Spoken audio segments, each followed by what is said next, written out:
YouTuber products are in the mud. Well, hello you gorgeous donuts. YouTubers for years now have been trying to branch out from their own channels and create businesses that can live long after they stop recording. Now, there has been a lot of successful YouTuber products over time that have generated millions of pounds, but there also has been a lot of flops. So I thought in this video we would take a look at some of the YouTuber products that showed a lot of promise but ended up failing drastically. So the first product we're looking at is the very famous and the most recent of all the products in this video, Lunchly. This product, honestly, when it came out, I think everybody knew that it was possibly a little bit of a cash grab. Lunchly was actually announced on September the 16th, 2024. This product was launched by the YouTubers KSI, Logan Paul, and Mr. Beast. Three spearheads of the creator community coming together to create a product. I don't know if it's a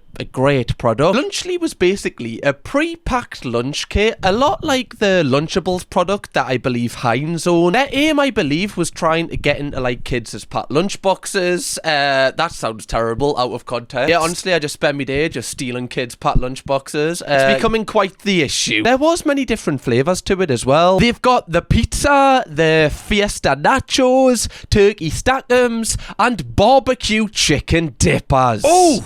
God, can I have them all? Is that alright? Now, as you can see, this brought together KSI and Logan Paul's brand of Prime, the hydration drink, the hugely successful brand, and also Mr. Beast's Feastables to hopefully create an even more successful brand when they combine. Now, like I previously mentioned, this is very similar to the product Lunchables. However, Lunchly actually marketed themselves as a more healthier alternative to buying Lunchables, which obviously, like, if a parent's watching this, they hear that, they're going to be like, okay, this is, like, better for my child. I'll go with this one. They like Lunchables, they're gonna love Lunchly. It is hilarious how they just called it Lunchly as well. Like, it's so... I wonder how many hours that name took to come up with. Now, this product actually created probably the biggest drama in recent times regarding a YouTuber product. We are gonna get into all of that later in the video. But before that, I just want to take a look at some of the marketing techniques they used to get the name out there, because they definitely worked. Everybody was talking about this at the time, and it actually got stocked in loads of huge retailers straight away, such as Target in the US. However, the little shorts they were uploading were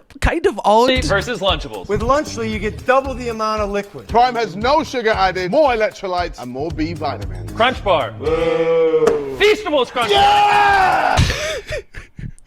One thing I remember about Logan in these videos, he just didn't look like he wanted to be there. Look at the emotion on his face here. Crunch Bar. Whoa. Feastables Crunch Yeah!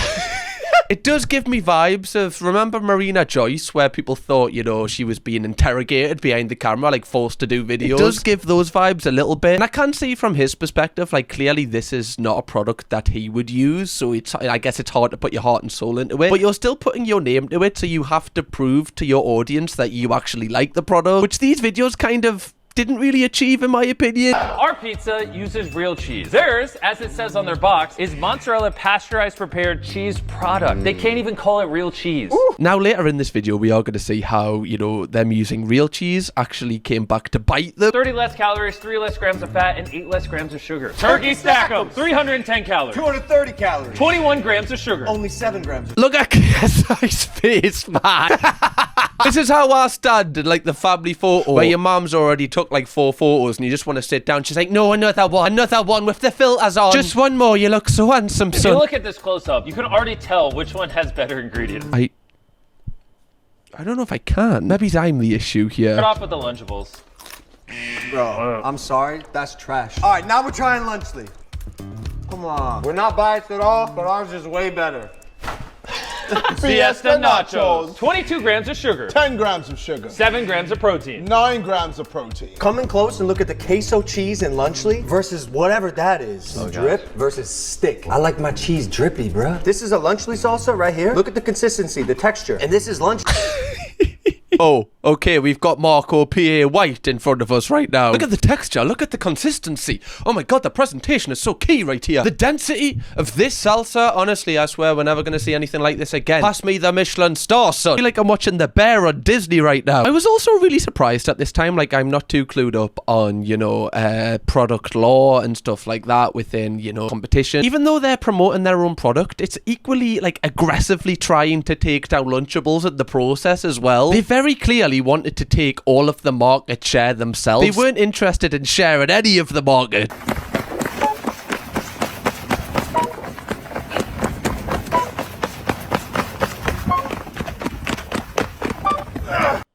Can you imagine turning up to school and that's how big your packed lunch is? Honestly, I used to complain when I had PE and cooking on the same day. I had no issues at all. People are bringing in full-on boxes with them. What is this? You'll be like a snail walking into school with a huge shell on your back. You're gonna need a harness on and everything. People coming up to you going, what are you having for dinner? I can't really tell. It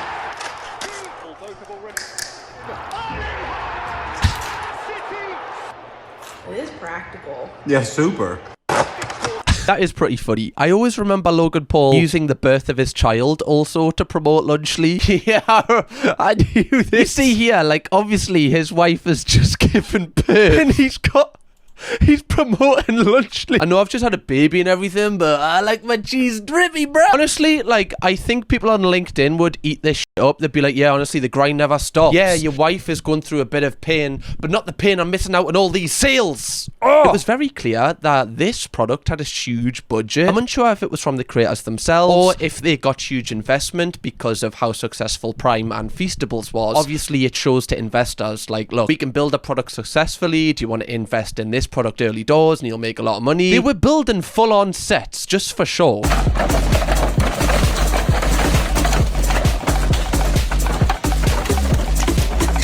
Mad. But one thing I was thinking about this time, is this product actually good, or is it the creators that are carrying it? Like, is it their names that is going to make this successful? I always feel like that's a good determination if a product is good. Like, if you took the creators away, would you still get that product? Like Prime, the energy drink, I actually like it. I've bought that in shops a couple of times and I don't think about like KSI or like Logan or anything like that. I just get it because I like it. And I know I'm not the target audience for this, but I don't feel like I would want to ever get a Lunchly, but I know it's for younger people. Now, shortly after they did this aggressive marketing techniques to promote the product, which one thing I will give them praise for, it definitely got the word out there. They're like master marketers, these three, like, you know, they're just experts at getting the, you know, their name out there. Many people had issues with the product straight away. I always remember the start of the, I guess the downfall maybe of Lunchly or the hatred towards it was a video from Dr. Mike, who is an accredited medical professional in the US, and he had a lot of criticism about the product. He was saying that the fact that Lunchly has nearly half of the calories of Lunchables isn't actually a good thing because kids need like energy to, you know, go about their day. And obviously the more calories you take in on the day, the more energy you have. He also pointed out specifically the Lunchly turkey actually has a lot more calories coming from saturated fat, which is over the apparent limit that you're really meant to have for saturated fat in a product like this. And he was very skeptical to say that Lunchly was actually healthier than what Lunchables is. He said if they marketed it as like a funner option to Lunchables, that would have been fine, but just saying it's healthier when that might not be true, that's what he had an issue with. And he also said it's not healthy to consume often. So it's healthier than Lunchables, but you shouldn't have it all the time. I know many people have said Lunchly is kind of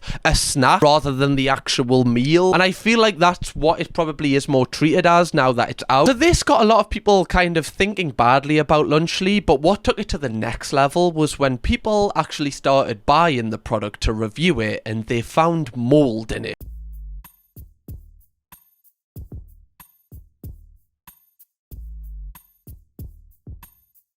Ugh.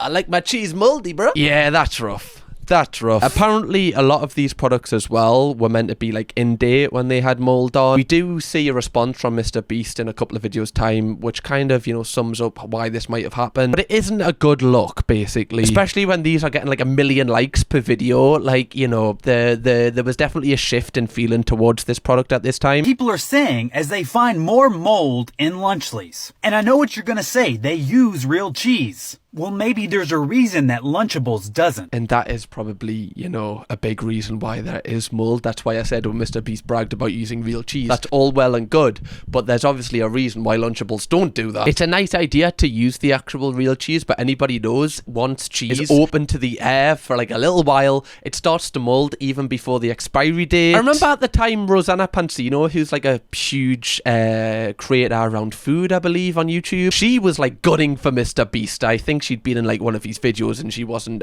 treated very well according to her, so she was like just fully on the hatred of Mr. Beast at this point. I remember she bought it and she had mold in it, and I was thinking, if there's one person you don't want to buy a Lunchly with mold in it at this moment, it's probably this person, if you're Mr. Beast, that is. I was shooting a video comparing Lunchly to Lunchables, and I opened the first package, which was supposed to be good until December 8th 2024, and we just got this one. This was fresh from the store this morning, and there is a ton of mold in there. I know that she was buzzing when she found this because she was making so many videos at the time. I know she was like, yes, we got a moldy one. Someone said it's blue cheese. Yeah. What, did you not read it? The packaging's literally blue. It's blue cheese. Do you not know that some cheese that is blue cheese is blue? Oh, what a tool, honestly. You call yourself a cheese connoisseur, love? Clearly not. It is kind of grim though, because obviously like the whole pack's kind of contaminated at this point. But like I said, Mr. Beast did actually respond to these allegations. Yeah, the mold thing, here's the thing. Every single Lunchly with cheese meat is USDA inspected. There is no mold when it leaves our factory. Yeah. Like, we have the highest QC standards imaginable. Like, what do we have? Why would we ship that out? Like, that doesn't even make sense. You know what I mean? And we obviously have the best experts in the world. I mean, even once these things come out, I mean, we brought even more. They're pouring up and down the lines, making sure everything's good. It's just, the thing is, here's a context a lot of people leave out.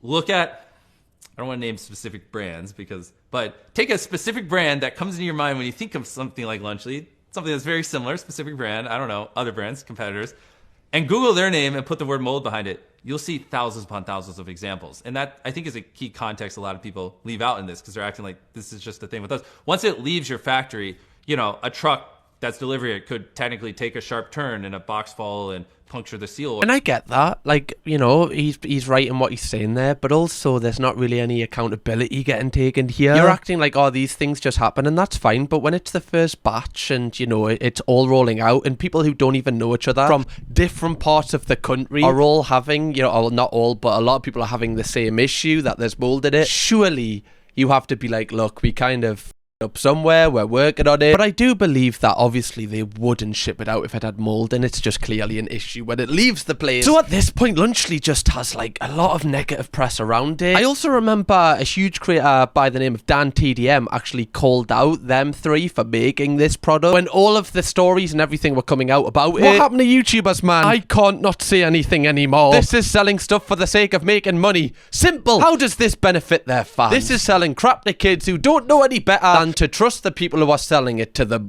Do better. And, you know, I feel like that is it definitely is a fair tweet in terms of, you know, I doubt any of them three are very passionate about Lunchly. They know that it's going to make them a lot of money. The yield of each product is possibly quite high. You know, they can mass produce it. It's going to make them a hell of a lot of money. If they weren't making money off it, they probably wouldn't do it. I mean, probably, they definitely wouldn't do it. So I totally understand his viewpoint here, but I remember KSI getting really angry at this. And I'm pretty sure for like months after this, he kind of referenced this tweet and was kind of trying to, I don't know if he was trying to take down Dan TDM, but he was definitely trying to like take the out of him for months after this. Hey yo, drink Prime and eat Lunchly more. Stay mad, Dan TDM fans. Womp womp. Yeah, I think if he could watch this video back now, he would probably feel a little bit of cringe. This is one of those that I definitely think he regrets. Like, you know, just putting this kind of stuff. Like, at the time, in his own mind, he must have thought it was quite funny, but I feel like it's one of those things that ages really quickly. I remember even different members of the Sidemen were, like, telling them, you need to stop this. Come on, wait, but you talk about him on a day-to-day basis. You are round. No, but I don't care, though. He doesn't care. No, but... You probably went to sleep cuddling your missus thinking about Dan TDM. No. You bring him up no. so much. I just do it because I know it pisses people. I feel like that's when you know you need to stop, when even, you know, your closest mates are like, mate, it's got a bit much now. Like, now I was very interested to hear where Lunchly is today, because I never see it anywhere. I still see Prime, and they're working with a lot of people. They sponsor a lot of athletes and artists. Like, Prime's still doing really well, but Lunchly, like, I never ever see any marketing for it. So I found a couple of things out about it. Apparently some retailers have reportedly, allegedly, marked certain Lunchlys as inactive or removed them from the shelves, particularly following the mold allegations. That's according to the Business Fold. Again, these are all from articles from other people. I'm just relaying this information here. A source called the Business Fold indicates that while Lunchly is not officially discontinued as of mid-2025, many store inventories have truncated the product line or temporarily pulled specific flavours. Some online rumours or regional reports claim Lunchly has quietly vanished in Canada, but these are less well verified. But it's understandable why people are thinking, like, where's it gone? Like, genuinely, like, I feel like Prime and Feastables were such powerhouses, and for some reason, well, I guess for a lot of reasons, Lunchly just didn't have that same effect. It was almost like proof that even though you can have 3 of the biggest creators in the world work on something, it doesn't guarantee that it's going to be a success. And in a weird way, it's kind of good, because it means, like, to creators, you actually have to make something that's good for it to do well. You can't just, you know, release anything and just make millions of it. In my opinion, I feel like this is definitely on the side of, like, a failed YouTuber product because of how big they are. A good way to test if a product is actually successful is if it's had any longevity to it, because it's obviously going to get that initial boost by the, you know, the platforms of the creators. But the real test of how the product is if it's around in 80 months, 24 months time. And with Lunchly, it doesn't seem as if it's as successful as Prime and Feastables. Now, moving on to our next product, which is arguably even weirder for this content creator to make a product like this than the previous one. David's perfume was released by David Dobrik. Now, when I first saw this was announced, I was like, why is David Dobrik making, like, perfume? Like, I used to watch all of David Dobrik's vlogs before I even started YouTube. I would say I was a huge fan of him at that time, but I never wanted to smell like him. I never looked at David Dobrik and went, oh my god, I bet he smells like lush. I'd love to just, like, sniff his neck. Like, I've never thought that before. Obviously, I don't even know why I announced that. The fact I've announced that now, you're probably thinking, does seem like it's been on his mind previously, though. Why is he bringing it up now? As you can see here, there was 2 flavours initially. Is that what you call fragrance flavours? I don't know. Called grapefruit and sandalwood, which, by the way, I've always wanted to smell like sandalwood. And amber and cashmere. I think they just chose, you know, some posh names, really. I feel like that's what they do for most fragrances, don't they? They just give it a really posh name, and you're like, ooh, everyone's gonna fancy us when I put this on. One of the reasons why I bought Dior Sauvage for the first time was because I just thought the name was kind of sexy. Dior Sauvage, like, oh, it's like sex for your mouth. And then everyone got it, and I feel like that's the fragrance for, like, a boy now. Not saying I got it before I was cool there, by the way. I realised that sounded quite pick-me. I got it before everyone else got it. I was one of the first people to smell like that, actually. Now, one of the big marketing things of these were that they were unisex. They were more, like, meant to be for men, I think, but they were for all genders. Now, straight away, a lot of people kind of hated on this product because it was £60 for 60 ml of fragrance, which is a lot of money. Like, when you look at other ones in that kind of price range, like, look at Lacoste, which is a huge brand, half the price of that. Like, that's about the same price as Dior Sauvage, which I just said earlier. It seems like I'm obsessed with this now. But that's a brand that is really built up themselves in the fragrance department for many years. You know what I mean? Like, this is a brand new brand coming in, competing at that price range. It is very, you know, it's very skeptical if that's actually going to succeed, because why would somebody choose your fragrance over a well-established one? Now, you're probably thinking the same as me, like, why would David Dobrik release a fragrance? Well, he did actually do an article where he talked about the reasoning behind this product. In keeping with the perfume slogan, elegant yet unexpected, Dobrik24 tells people a mysterious, nice-smelling stranger inspired the brand. I met somebody that had this certain smell on them that I just completely fell in love with, he says. I was just obsessed with the smell. It wasn't cliche like Axe body spray or Old Spice. It was this very fresh scent. I honestly thought I discovered a new smell. I got so excited about it and thought, I want to be able to bring this kind of understated nice smell to my audience, like to a younger crowd. Have you ever heard of so much bullshit in your life? Sorry, who, like, smells someone and goes, I think I've discovered a new smell. I need to tell people that are younger than me about this smell. You know what? I'm going to charge them £60 for it as well. Such a weird backstory. You know what? He probably did smell someone and be like, oh, it's a nice smell. But I don't know if that would give you the idea. Like, whose brain works like that? I guess if you are a multimillionaire and you have the facilities to make a company like this off the spur of just smelling a stranger, then, you know, quite possibly this might be true. Just many of us don't have that capability, I'm afraid. The rest of us just go, ooh, you smell nice. What's that? Oh, and then forget about it 2 seconds later. I did want to know who he did smell, but apparently Dobrik won't reveal the muse who inspired the perfume. He's excited to talk about the process behind it. I feel like this person should know the probable reason why he's not revealing this. 1 is because it didn't happen. Or 2, because he doesn't want to give this person any royalties. Okay? Also, like, how did he... I want to know how he got that smell into the bottle. That smell is only in his nose, and you know you're going to lose that smell. You go past some bins, then you've got a new smell in you. So how did he know that was the smell? That's what I want to know. Did he leave the party that day and go, I've got to go home and just kind of like breathe out into a glass and just kind of put a lid on it and hope that when he, you know, reopens it, it'll still smell like what was in his nose? I've got no idea. It's also interesting because I want to know which smell David Dobrik, you know, first was inspired by, because these are 2 different smells. So which one did the stranger have on? Because obviously one of them, you know, is just a completely random one that he's just made. Now, when this was released, it actually made quite a lot of money in the first 72 hours, surprisingly, because I honestly can't really see the connection between David Dobrik and fragrance. I thought this would flop straight away. Now, this is alleged, but according to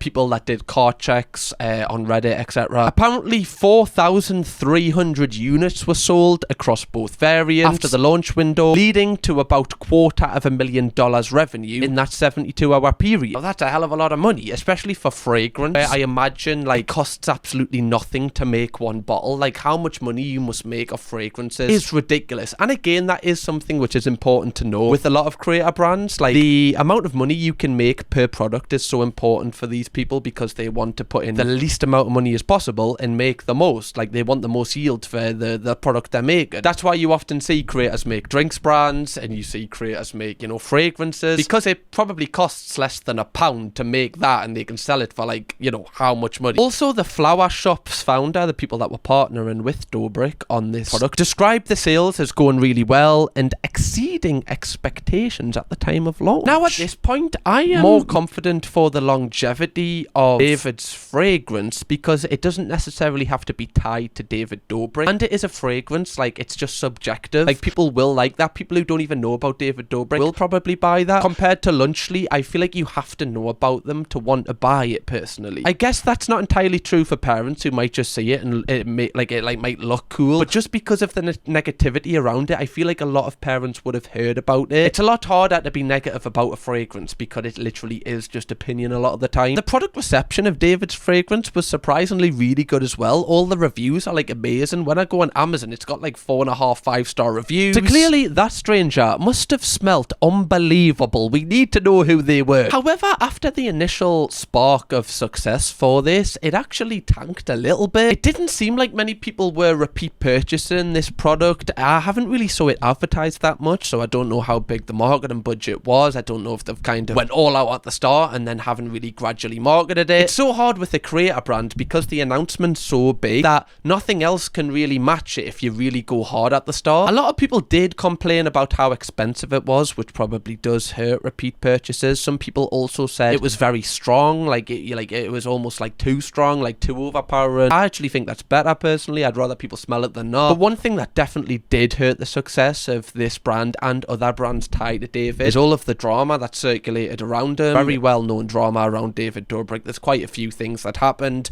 such as the dirty dom stuff. You know, if you don't know about that, I guess you can research it. It's a bit deep to talk about in this video. There was also an alleged SA situation regarding Seth, who was in the vlog squad with David, where, you know, David and another member of the vlog squad apparently, you know, set something up that he wasn't comfortable with. And also, arguably, the most famous situation to come out of the vlog squad, the Jeff Wittick situation, where basically David got Jeff Wittick to go on a big extravate and it blinded him basically, and it's still to this day a huge issue with his eye. And apparently David Dobrik didn't pay for any medical bills, didn't even really seem to care that this thing had occurred, but yet it had such a huge effect on Jeff's life. Really sad, actually. Maybe we could do a full video on that one day. There was also reports that the actor/model who was involved in the promotion for David's fragrance, she's called Charlotte D'Alessio. Allegedly, she wasn't compensated for the work that she'd done. I did try and find out if this was actually settled. I couldn't find anything. But all of these things are so important to the launch of a product, because people at the start are buying the product because of the person behind it. So if the person behind it is in a bit of hot water and, you know, has got a negative public opinion, people aren't going to invest in the brand because they don't like the person. Also, around this time, a lot of other celebrities were releasing fragrances. I feel like it's definitely been a huge thing. Like I said, the amount of money that you can make per bottle, a lot of big influencers jump on this kind of stuff to just kind of, you know, take the revenues up. However, to this day, the product is still listed in many retailers. I can go and buy it on Amazon right now if I want. And that's in the UK, so I imagine it's in many more in the US. But a lot of UK retailers have reduced the price of the product a lot, which shows that it's probably not selling that well over here, and you can probably imagine why. I wouldn't buy it. I don't imagine anyone watching this would probably buy it. I did find one article that reported that it had actually been discontinued, although there's never been an official announcement that it has been discontinued. One interesting thing is, it's very difficult to find social media pages for it. I don't know if it did have social media pages on launch, but you know, when you click the actual at to what it used to be, apparently it just says user not found, which doesn't bode well for the brand, obviously, with social media being the main driving force behind the initial sale. Very strange what is going on with this, but yeah, very interesting at the same time. The fact that not many retailers are stocking it and, you know, many are putting it on sale shows probably the decline in want for it, and I think this is more down to actual David's brand rather than the actual product, but that's why I've still included it as possibly a failure. I also think I am holding these products to a higher kind of rate or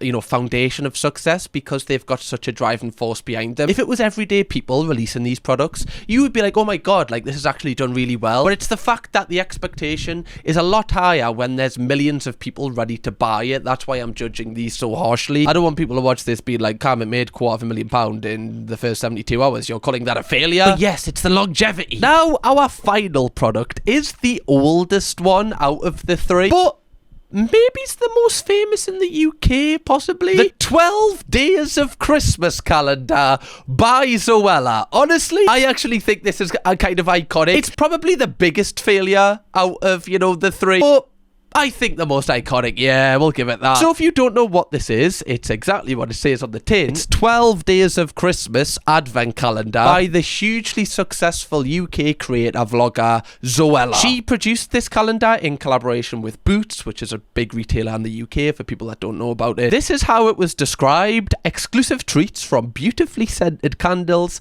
to stunning accessories, stationery, baking goodies, and other special surprises. Now I'm going to read out the 12 things that you get in the 12 days for Christmas. Already, by the way, 12 days of Christmas, I always thought it was 24, 25, you know? A lot of calendars do the Christmas days, some don't. Okay, I imagine you want to knock a door off for prices. That's fine. But 12? So you get a bauble, okay, a small packet of confetti, which I imagine you can use, right? You just open it, you just put it in the air, you're like, okay, this was amazing. A star-shaped cookie cutter, always need one of them. A packet of 7 stickers, a small bag or purse item, 130-gram festive cookie candle, probably the best one yet. I like a candle. I literally have a candle that is an Air Max that I refuse to light because I don't want to ruin the shape of it. I'm such a chava. A 30ml Christmas Clementine room spray. We're unsure who the muse was behind that one. They haven't released it as well. Gotta start releasing the muses. Pen. A fluffy key ring, a gingerbread man shaped cookie cutter. You know, if you got bored of the original star shaped cookie cutter, we've had a couple of days now, you've probably, you know, exhausted your options with that. It's probably not even the same shape as it was when you got it out. A mini notepad, you know, if you just have any mini notes, you know, not big enough for a big notepad. 130-gram cozy Christmas candle. Okay, again, in case you've used all of the Christmas Clementine, right? It's all working in chemistry here. Something that was really underrated about this Christmas calendar was how much chemistry was on show. Now, people that know about this product know how much it was, but for the people that don't, just have a little think how much you think all of that would be worth. You know, obviously, Christmas calendars, when they're chocolate, aren't that much, you know, a couple of quid, I think, normally. I'll give you a sec. All right, I'll give you a second. Right? You had a thought? You've had a second? Right? Do you want to know? Yeah, I'll tell you. £50! 1, 2, 3, 4, 5, 6. I'm not going to count to 50, that's boring. But you know the route to 50. 50 quid! The average price of each product should be around £4.10. Bearing in mind there was just a little pack of confetti in one door, and in another door, a pen. I remember this being one of the like first early scandals on YouTube where people were like, what? Like, how could you release that? I remember Poundland actually posted this on one of their social media pages where they were basically comparing their Christmas calendar to the Zoella one and Boots. And as you can see here, you know, if you took the prices away and, you know, where they're from, you would choose the Poundland one every day. You get 5 pence there. Or is that pens? Oh, they're pencils. They're pencils, right? I'd rather have 5 pencils than 1 pen though, I think. Now, Zoella had high hopes for this. Obviously, like, she thought her young audience would really like this. And honestly, I feel like the product isn't that bad. I just feel like the price of it's bad. Like, if this was a hell of a lot cheaper, I'd be like, okay, that's cool. Like, you know, if it's actually worth the money. I don't think that the product is the real issue. I just think it's massively overpriced, obviously, which is what everyone else thought. Because when you look at it all, like, it is just cheap tap. It's stuff that you're probably not even going to use in a year's time. It'll end up in the bin, or it'll just end up in a corner of your house somewhere, never to be seen again. I think when people actually did sum up how much all of the products were actually worth altogether in there, it was around £20. So obviously, you know, they're making about £30 here per calendar, which is a hell of a lot of money. And I think the saddest thing is, obviously, a lot of Zoella's fans would obviously have died for this, and, you know, with them being like, you know, young girls, a lot of the parents would have to buy it, and, you know, £50 for an advent calendar is a hell of a lot of money. You know, like, that'll you would have to get the advent calendar as a Christmas present, so they couldn't even have it before Christmas. You know, like, nobody can afford £50 for a 12 days of Christmas advent calendar, and if you can, well done. I'm shaking your hand. I always remember a YouTuber at the time called Jackmate made like a video on it. It was like a huge thing. He basically like lighted the fire, which got everyone talking about this. I think that might be his most famous video ever. Or a little bit of paper or something equally as shit. Okay, so in door number 2, guys, we have this. I mean, it sounds like Christmas. It's got a lovely little Z sticker on there, which I think may stand for Zoella, but don't hold me to that. And we're going to just open it here and see what's inside door number 2. And as you can tell, oh, I mean, it's green and gold stars. I mean, it's confetti.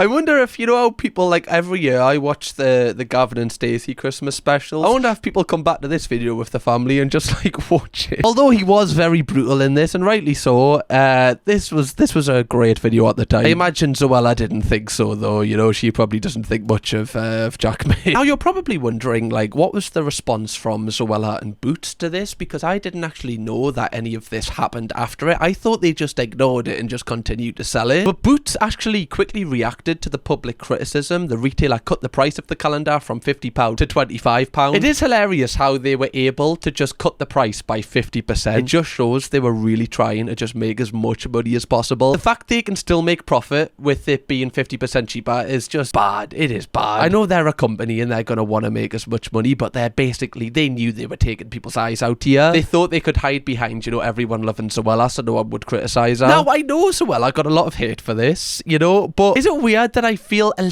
tiny bit bad for her? Because she actually publicly said that she had no idea that Boots were going to charge £50 for it. Like, she wasn't allowed to have any say in that, and I do believe her. Like, I don't believe she was involved in the pricing of it. I do think she was the person that picked the items to go in it, and obviously there just wasn't much thought behind the items, so she deserves criticism for that. But I do feel like Boots was the main catalyst for how much hate she got. A lot of people might disagree with us there. I'm not saying that she's innocent, because she definitely isn't, but Boots didn't help her out. She also said herself that she felt let down by Boots, apparently. I don't want people to think that I'm like sat at home like counting £50 every time someone buys this calendar, thinking that was a conscious decision that I made to rip people off. She then apologised to fans who felt let down. Honestly, Zoe, I was there with my pen and my mini notepad writing you a piece of my mind, love. I just didn't have any money to send the letter. Obviously, I'd spent my whole life savings on the calendar, you see. But yeah, looking at this situation in retrospect, I definitely think the blame should have been shared here. Boots seemed to get no, like, issues at the time. Like, people weren't even complaining that there. It was all on Zoella, which often happens with these brands. If there is something wrong with, you know, stuff that the creator doesn't have control of,